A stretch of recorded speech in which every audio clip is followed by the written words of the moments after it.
So welcome to another What I Eat in a Day. Starting off on this day, I just had some apple slices to begin with. This is either a Gala or a Honeycrisp apple. I don't know which one. Those are my favorites. Those are the ones I get. So I just cut this up and had this before I headed out for my workout.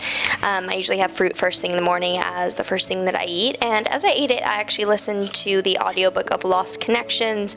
Read it. It's a great book. A professor recommended it to me. It's awesome. Go check it out. Ice cream and hurry back home. Just before she was signed off sick, she started taking Prozac. And on the drugs, she began to put on enormous amounts of what really matters. Sam thought of that moment Then when I got back, when I started to make breakfast, I decided to make some caramelized banana toast. So I started out with my favorite bread. It's this gluten-free Moxie bread. I get it at Whole Foods and it's awesome. And since I don't have a toaster, I toast it in my air fryer, which works the same. I just put it on for about 5 minutes and it turns out great. Then I cut up my banana, which wasn't quite as ripe as I would have liked. Actually, no, this was a pretty spotty one. What am I talking about? It was super soft to cut. So made some little rings with that and then put them all in a pan, spread them out, and made 6 little rings per slice basically. Cooked them all in some maple syrup. I used the Walden Farms sugar-free maple syrup because why not? I put quite a lot in here and I just stirred that around to coat. Topped it with my spices, which are cinnamon, cardamom, and cloves. If you know me, you know the drill. Those are the spices I always use.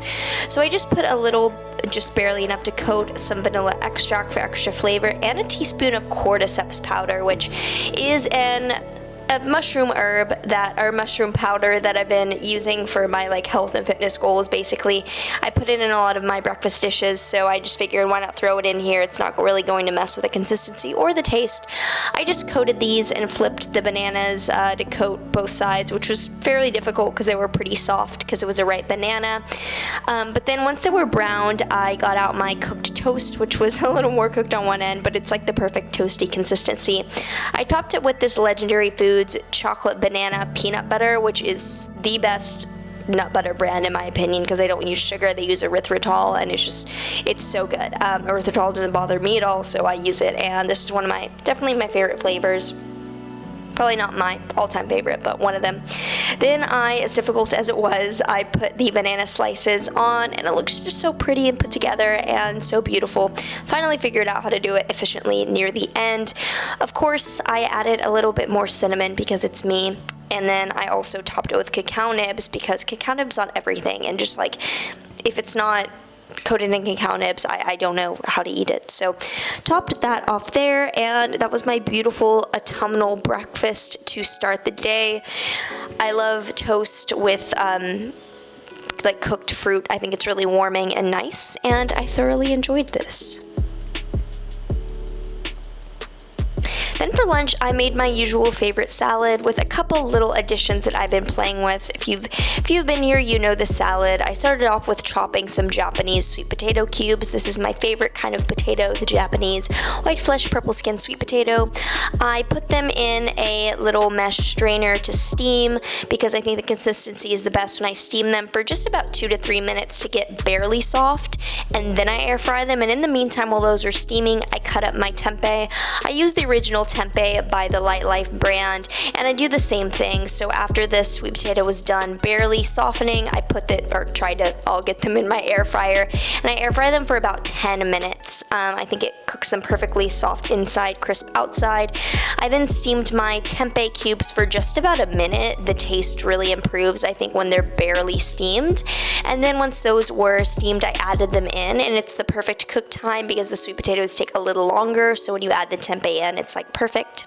So for assembling my salad, I like to do the inside out salad with all the good things on the bottom, so I put some pre-cooked brown rice. I put a big cupful basically in there, and then I topped it with the cooked sweet potato and tempeh to top that. Added on this tree-lined cashew cream cheese. It's dairy-free, obviously, and I don't know what normal cream cheese really tasted like. I didn't really do the whole cow pus thing beforehand, but I love this tree-lined cream cheese. I think it's only in New York, but I mean, any vegan cream cheese would do. It's so good.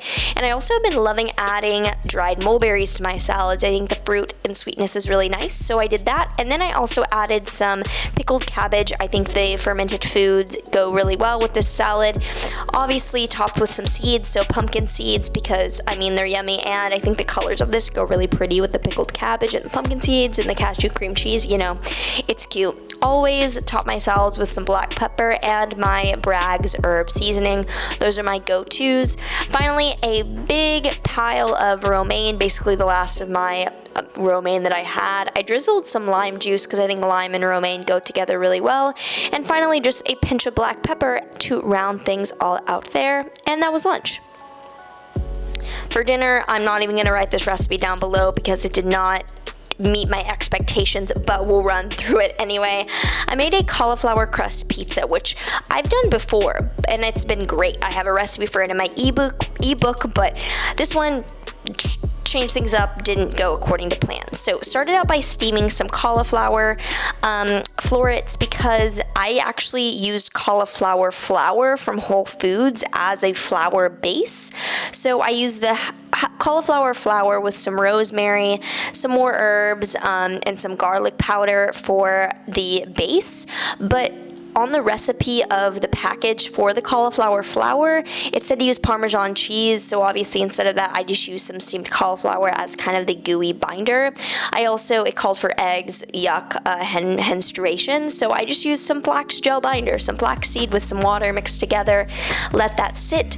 Once my cauliflower was steamed, so in the meantime, I made my cashew cheese, which is just soaking some raw cashews in some hot water for 30 minutes. I did this and I put them aside while I got my crust ready. In the meantime, set that aside for about 30 minutes. So I put in the mashed steamed cauliflower with the flour mixture. As you can see, that's the dry and the wet ingredients, and I stirred that around with the flax gel mixture.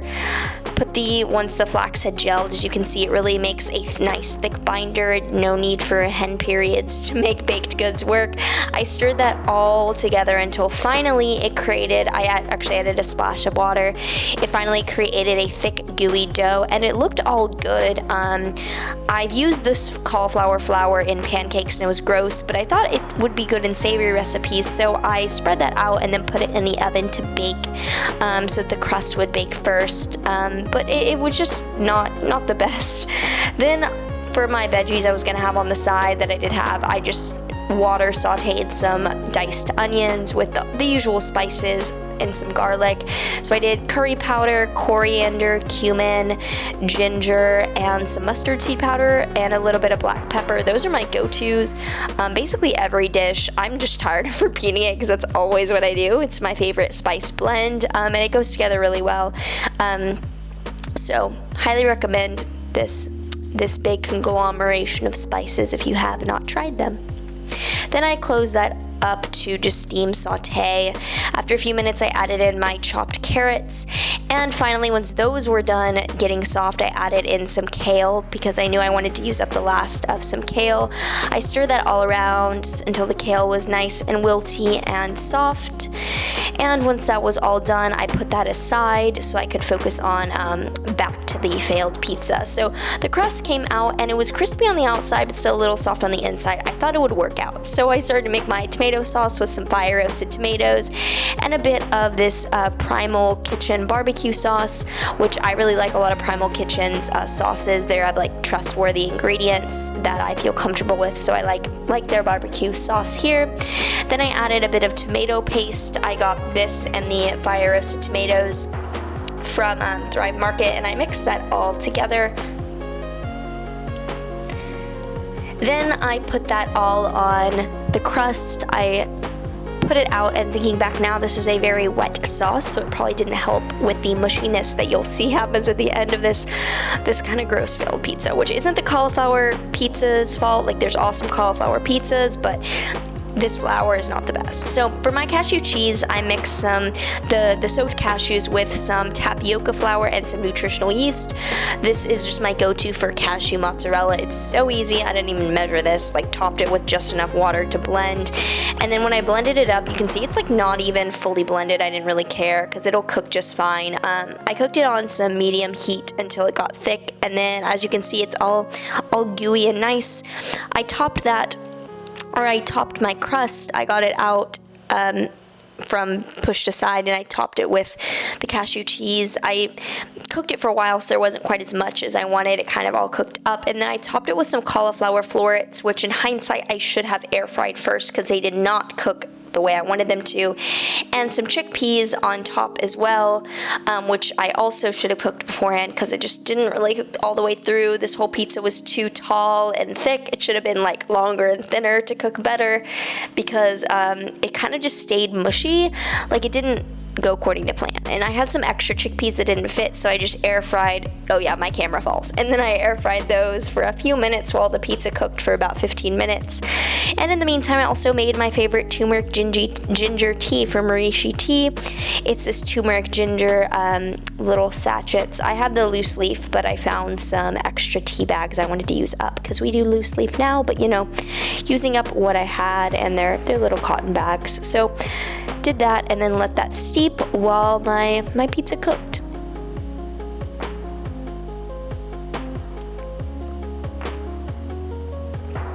So as you can see, I have my veggies and chickpeas aside, the extras, and I took my pizza out finally. I just couldn't, it was like 9 o'clock, I was hungry. It was taking way too long to cook, and as you can see, it was so like soggy and like was not working.